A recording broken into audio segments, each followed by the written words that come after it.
Hello friend, good evening all of you. आइए दोस्तों, एक बार फिर से हम मोहर circle for equal and alike nature states के बारे में पढ़ते हैं। ठीक है कि अगर सिग्मा एक्स बराबर भी 70 एमपीए हो, सिग्मा वाई भी 70 एमपीए हो, मतलब इक्वल हो, सिग्मा एक्स का वैल्यू सिग्मा वाई के इक्वल हो। ठीक है, और एलाइक इन नेचर हो, एलाइक इन नेचर में उनका नेचर एक ही जैसा हो। जैसे आपका टेंसाइल है तो टेंसाइल रहे, कंप्रेसिव हो तो कंप्रेसिव रहे, है ना। तो देखो टेंसाइल है, ये भी टेंसाइल है, तो उसके लिए किस तरह का मोहर सर्किल बनेगा इस चीज़ को हम देखेंगे। ऐसा क्वेश्चन क्या करता है, कई बार एसएससी जेईई या अदर कंपटीशन में पूछे जाते हैं। ठीक है, तो आइए देखते हैं इस चीज़ को, है ना। तो सबसे पहले दोस्त हम क्या करेंगे, सबसे पहले हम क्या करेंगे, एक एक्स और वाई एक्सिस खींचेंगे। देखो हमने खींचा, ठीक है, ये हमारी वाई एक्सिस है और जिस पे हमें क्या करना है, शियर स्ट्रेस को रिप्रेजेंट करना है। ये हमारी एक्स एक्सिस है जिस पर हमें क्या करना है, नॉर्मल स्ट्रेस को रिप्रेजेंट करना है। क्या, नॉर्मल स्ट्रेस को रिप्रेजेंट करना है। ठीक है, ध्यान दें, इसको हम प्लस सिग्मा लिख दे रहे हैं, इधर हम माइनस सिग्मा लिख दे रहे हैं, कोई दिक्कत नहीं है। अच्छा, और बताया एक्स एक्सिस के ऊपर जो शियर स्ट्रेस आपका प्राप्त होगा उसे निगेटिव शियर स्ट्रेस कहेंगे। ठीक है, इसलिए इस पे हमने यहाँ पे माइनस टाउ लिख दिया। ओके, वाई एक्सिस पे। इसी एक्स एक्सिस के नीचे जो हमारा स्ट्रेस प्राप्त होगा उसको प्लस यानी पॉजिटिव शियर स्ट्रेस कहेंगे। क्या कहेंगे, पॉजिटिव शियर स्ट्रेस कहेंगे। ठीक है, देखो दोस्त, शियर स्ट्रेस भी दो टाइप के होते हैं, एक पॉजिटिव शियर स्ट्रेस होता है, एक निगेटिव शियर स्ट्रेस होता है। ठीक है, अच्छा, अब हम क्या करते हैं, आते हैं बातें करते हैं इसमें। तो हम यहाँ पे क्या करेंगे, एक स्केल मानेंगे। क्या करेंगे, एक स्केल मानेंगे। हम देख रहे हैं सिग्मा एक्स बराबर भी 70 एमपीए है, सिग्मा वाई बराबर भी 70 एमपीए है, और जो प्लेन है यानी ये तो बता दें, ये ऐसे ऐसे, यानी ये वाला प्लेन जो ए बी प्लेन दिखाया गया, ये उसमें हैच भी किया गया, 3D बनाया मैंने। ये प्लेन पे जो स्ट्रेस प्रोड्यूस हो रहा है 70 एमपीए, इस प्लेन पे जो स्ट्रेस हो रहा है वो भी 70 एमपीए है। ठीक है, आपको क्या करना है, आप देखो यहाँ से 30 डिग्री पर एक इंक्लाइन प्लेन है। क्या, इंक्लाइन प्लेन है, इसको मेरे को हटाना जा रहा है, ये 30 डिग्री पे एक इंक्लाइन प्लेन है जिसपे नॉर्मल स्ट्रेस सिग्मा एम ज्ञात करना है। ठीक, और शियर स्ट्रेस टाउ थीटा ज्ञात करना है, इसकी वैल्यू ज्ञात करनी है। ठीक है, चलिए बात करते हैं क्या करेंगे। हम स्केल मान लिए, तो स्केल में क्या लेंगे, वही 10 एमपीए बराबर 1 सेंटीमीटर। आप कहोगे सर 10 मान सकते हो और कुछ नहीं मान सकते। अरे यार मान लो ना, 20 एमपीए बराबर मान लो ना 1 सेंटीमीटर, 30 एमपीए बराबर 1 सेंटीमीटर मान लो। फर्क कितना होगा, जो मानोगे उसी से इन सब में भाग कर देना। ठीक, तो अब 10 माना तो 10 सत्ते 70, तो कहोगे नहीं 10 ज़्यादा हो जाएगा सर, बहुत बड़ा सर्किल बन जाएगा। तो हम कहेंगे ठीक है, तो 20 मान लो। चलो, 20 एमपीए बराबर हमने क्या मान लिया, 20 एमपीए बराबर हमने मान लिया क्या, 1 सेंटीमीटर। तो अब 20 से भाग 70 कर लो, 20 तिया 60 होता है, 20 तिया 60 होता है। ये ओरिजिनल पॉइंट है, वो जिसको बोलते हैं, इसका निशान 0, 0 होगा, 0, 0 होगा। अच्छा, एक चीज़ और तुमको सिखाएंगे यार, है ना। अगर इस प्लेन पे देखा जाए तो हमारा कोऑर्डिनेट क्या मिलेगा, 70, 0 मिलेगा। क्या मिलेगा, 70, 0 मिलेगा। इस पे क्या मिलेगा, 70, 0 मिलेगा। तो अब उसमें भाग करोगे आप, यहाँ से 7 सेंटीमीटर है, एक बार 3.5 जो भी होगा आपने काटा, यहाँ पे एक पॉइंट है, एक यहाँ पे आया। अच्छा, फिर हमने क्या किया, फिर इसमें भी भाग दिया, फिर उसी पे आया वो पॉइंट, बी पॉइंट भी इसी पे ओवरलैप कर गया, बी पॉइंट भी उसी पे क्या किया, ओवरलैप कर गया उसी पॉइंट पर। तो आप देख क्या रहे हो, आप देख ये रहे हो कि जो सिग्मा एक्स की वैल्यू है यहाँ पे,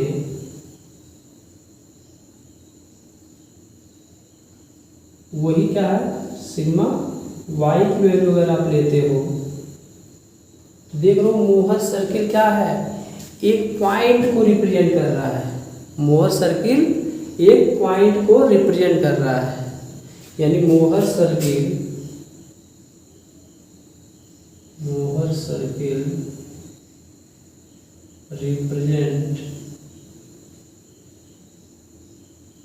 रिप्रेजेंट ठीक एक पॉइंट, क्या ये पॉइंट याद रखना बाबू, ये कंपटीशन में आया हुआ है, ये कंपटीशन में आया हुआ है क्या कि अगर इक्वल और एलाइक नेचर के स्ट्रेस लगे हुए हैं, बाई एक्सियल हो, क्या हो बाई एक्सियल सिर्फ हो, शियर स्ट्रेस ना हो उस पर, यानी जो स्ट्रेस सिस्टम है ठीक उस पर बाई एक्सियल हो ठीक, तो आपका जो मोहर सर्किल बनेगा वो एक पॉइंट प्राप्त होता है, वह क्या प्राप्त होता है, एक पॉइंट प्राप्त होता है। ये बात आपको समझ में आई।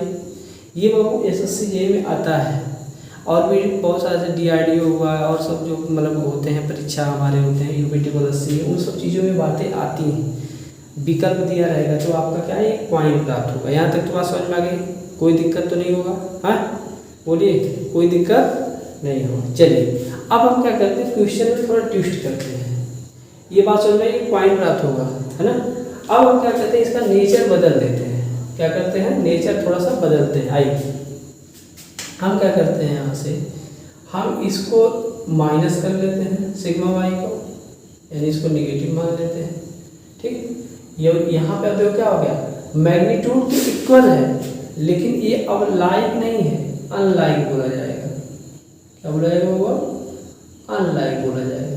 तो आओ अनलाइक के लिए हम देखते हैं कैसे प्राप्त होता है। क्या अनलाइक के लिए कैसे प्राप्त होता है, मतलब इक्वल, मैग्नीट्यूड तो इक्वल है लेकिन आपका जो नेचर है उसका अनलाइक है। ये तो बात समझ में आ गई, नोट कर लेना है ठीक है, बहुत इंपॉर्टेंट चीज़ मैंने यहाँ बताया।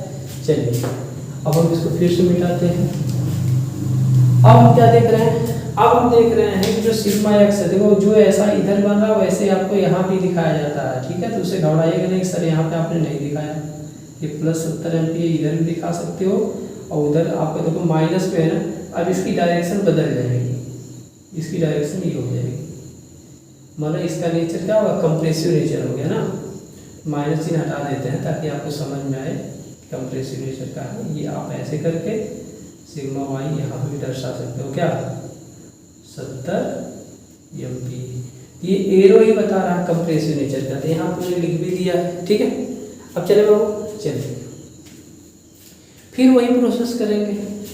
सबसे पहले हम क्या करेंगे, यहाँ से ऐसे वाई एक्सिस खींचेंगे, है ना। लेकिन अपनी थोड़ा सावधानी से करेंगे। कोई कहे सर, हम कहेंगे यार देखो इस वाले फेस पे जो आपका है, ये वाला फेस जो था, अब की बार में है क्या, अब की बार क्या है कि इस फेस पर 70 एम्पीयर पॉजिटिव लगा हुआ है, स्ट्रेस लगा है ठीक, उत्पन्न हुआ, और इस पर कंप्रेसिव स्ट्रेस आपको उत्पन्न हुआ। यानी ये वाले फेस पे टेंसाइल फोर्स लगा होगा, फोर्स बोला स्ट्रेस नहीं याद रखना, टेंसाइल फोर्स इस पे लगा होगा जिसके कारण 70 एम्पीयर का मतलब स्ट्रेस उसमें प्रोड्यूस हुआ होगा, और इस पर कंप्रेसिव फोर्स लगा होगा जिससे 70 एम्पीयर का आपका कंप्रेसिव स्ट्रेस प्रोड्यूस हुआ, जो माइनस में मिलेगा ठीक है। अब आगे चलते हैं, फिर ऐसे ही स्केल हम सब कुछ मानेंगे। अब क्या करेंगे, थोड़ा सावधानी से बनाएंगे, कहें अभी आपको समझाते हैं बना के। ये हमने क्या किया, वाई एक्सिस बना लिया ठीक, ये हमने एक्स एक्सिस बना लिया। अब देखो ना ध्यान से, इधर भी हम माइनस अब सिग्मा लिख लेंगे, इधर हम क्या करेंगे प्लस सिग्मा लिख लेंगे। ये तो बात समझ में आ रही है, क्योंकि नॉर्मल स्ट्रेस को एक्स एक्सिस पे रिप्रेजेंट करना है, ये बात हमने पहले बता दिया। नॉर्मल स्ट्रेस को कहाँ पे रिप्रेजेंट करना है, एक्स एक्सिस पे, कहाँ पे, एक्स एक्सिस पे ठीक। अच्छा अब ये हम देखें क्या बाबू, ये हमारी वाई एक्सिस है, क्या दोस्त, वाई एक्सिस है ना। अच्छा यहाँ पे आपका क्या हो जाएगा, इधर आप देखो इस लाइन के ऊपर हमने बताया है नेगेटिव शियर होता है, इस लाइन के नीचे क्या होता है हमारा पॉजिटिव शियर होता है, बताया है ना सब चीज़ें। अच्छा ये हमारा ओरिजिनल पॉइंट होता है जिसको हम ओ से रिप्रेजेंट करते हैं, यानी 0, 0, 0, 0। यहाँ तक समझ में आ गया, यहाँ तक तो आपको बात समझ में आ रही होगी दोस्तों। अच्छा अब क्या करते हैं, देखिए हम क्या करते हैं, इस वाले 70 में 20 से भाग करते हैं, तो 2 से 0 कट जाएगा यानी 3.5 आएगा। तो कंपास लेंगे, कंपास मतलब प्रकार, ठीक है, स्केल लेंगे, वो जो पटरी होती है, ठीक है, उस पर क्या करेंगे 3.5 सेंटीमीटर दूरी नाप लेंगे, ऐसे नाप लेंगे। और नापने के बाद आप ये वाला जो वो पॉइंट ओरिजिनल पॉइंट ऐसे लेके चाप लगा देंगे। हमने देखो यहाँ पे चाप मान लो लगा दिया, ये मान लिया इस पॉइंट को ए, क्या मान लिया वो पॉइंट ए मान लिया। ध्यान से सुनना मेरी बात। फिर क्या करेंगे, फिर देख रहे हैं -70 है, कंप्रेसिव नेचर का है, ठीक है।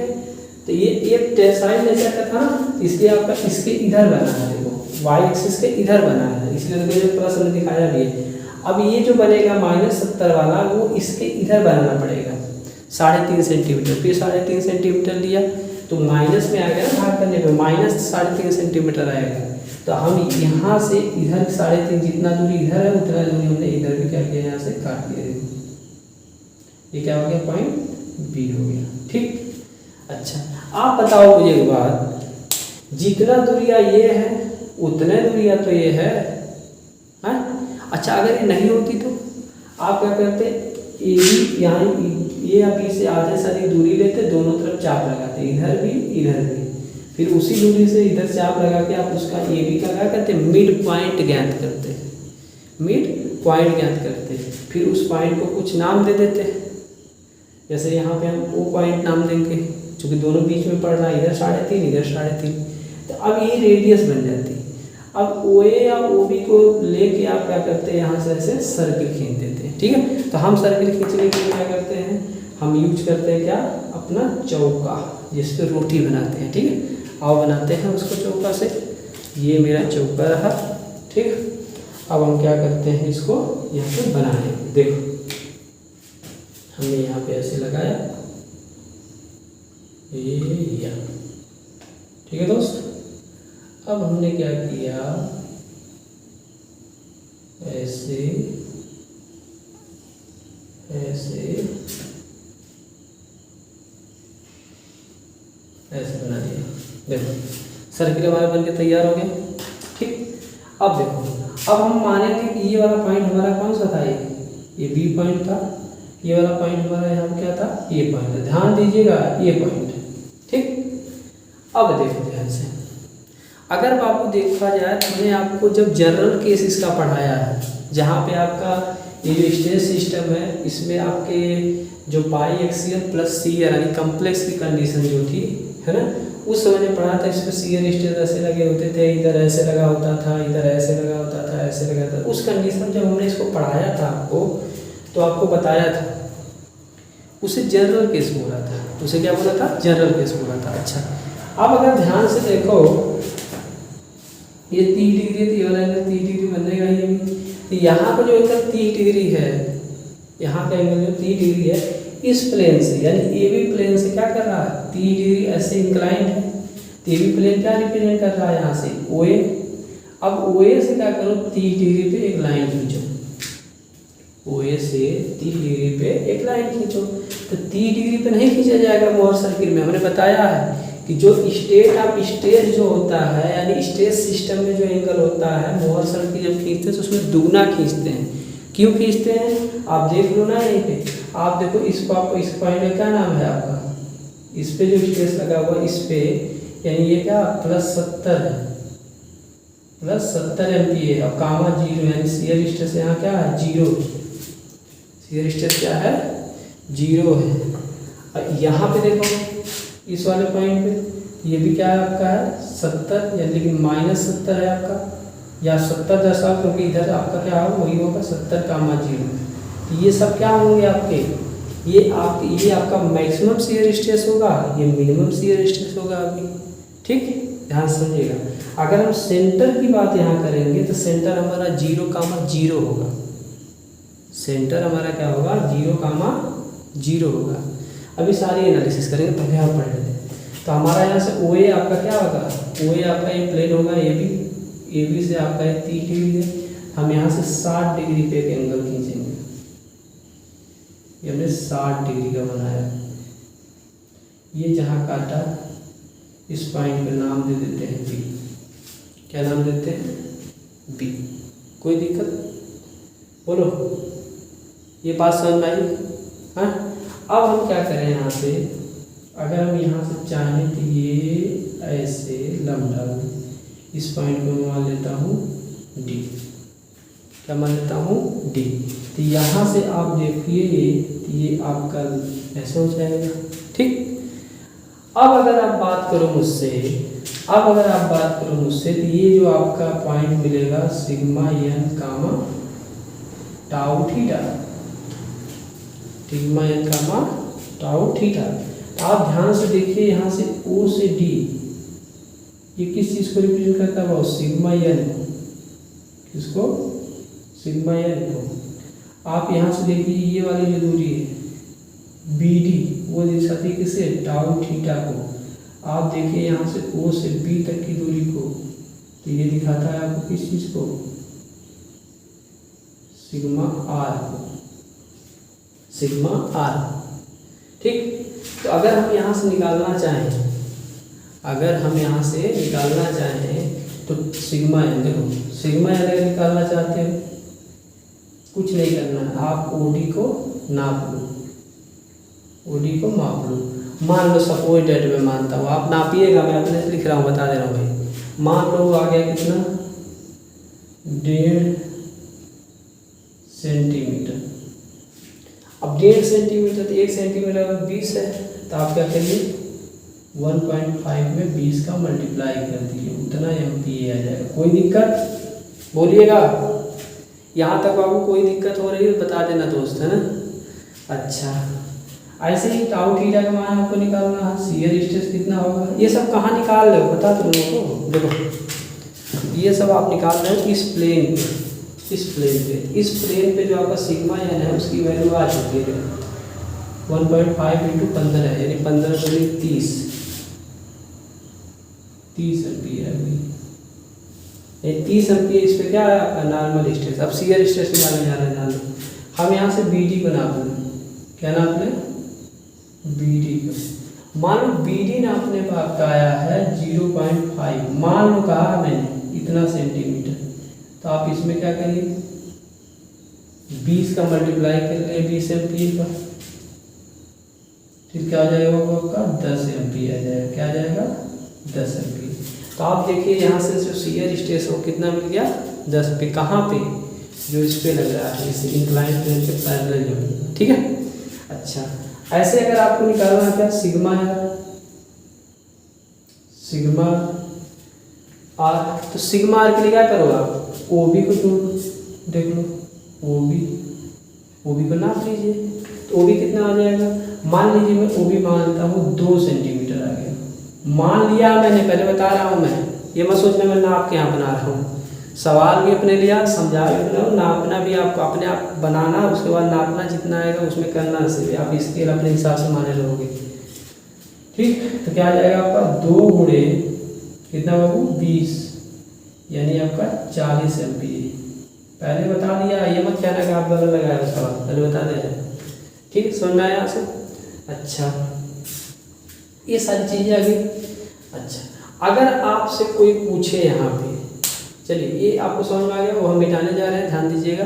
ये सारी कैलकुलेशन जो निकालना सिखाया ये मिटाने जा रहा हूँ, ठीक है। तो इस नॉर्मल स्टेज पे हमारा देखो सिग्मा एन मिल चुका है, टाउ थीटा मिल चुका है यहाँ पे, है ना। इसका रिजल्टेंट दोनों का मिल चुका हमारा, बड़ा आसानी से आ जाता है मोर सर्किल से, जान लो, यानी ग्राफ का रिप्रेजेंटेशन होता है ना आपका। ये बात समझ में आई? चलिए अब देखिए ना, इसको मैं मिटा दे रहा हूँ,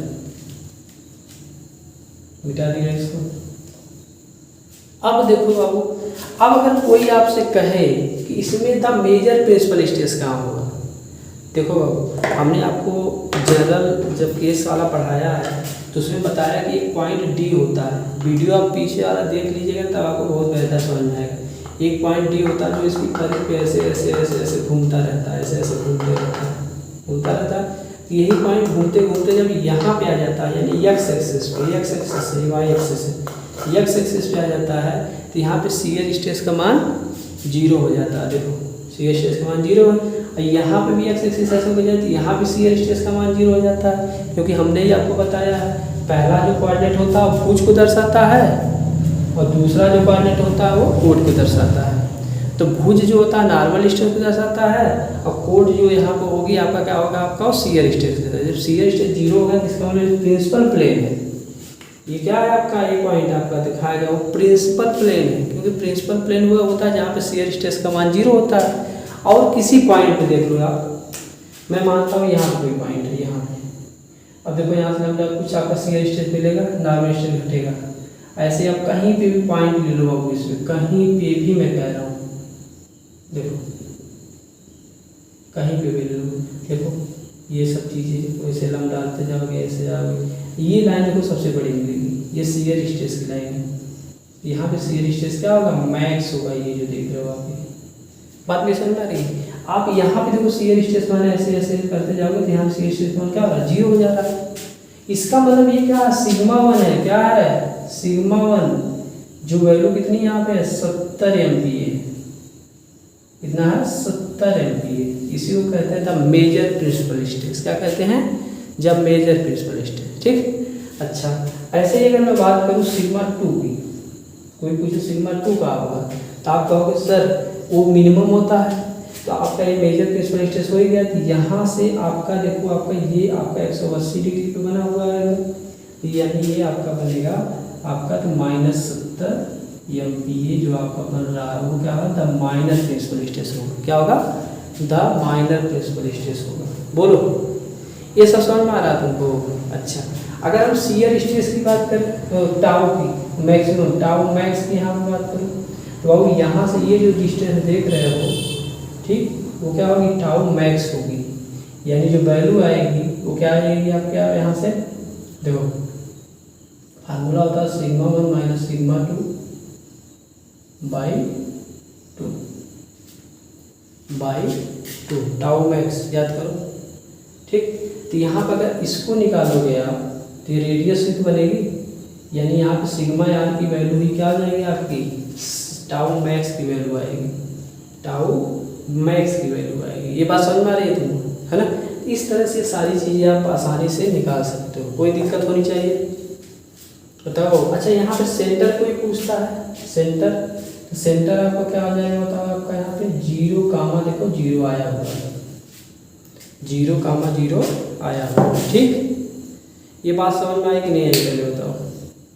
चलिए ये बात समझ में आई तो आज के लिए इतना ही, अगले वीडियो में फिर हम सवाल करवाएंगे। ठीक।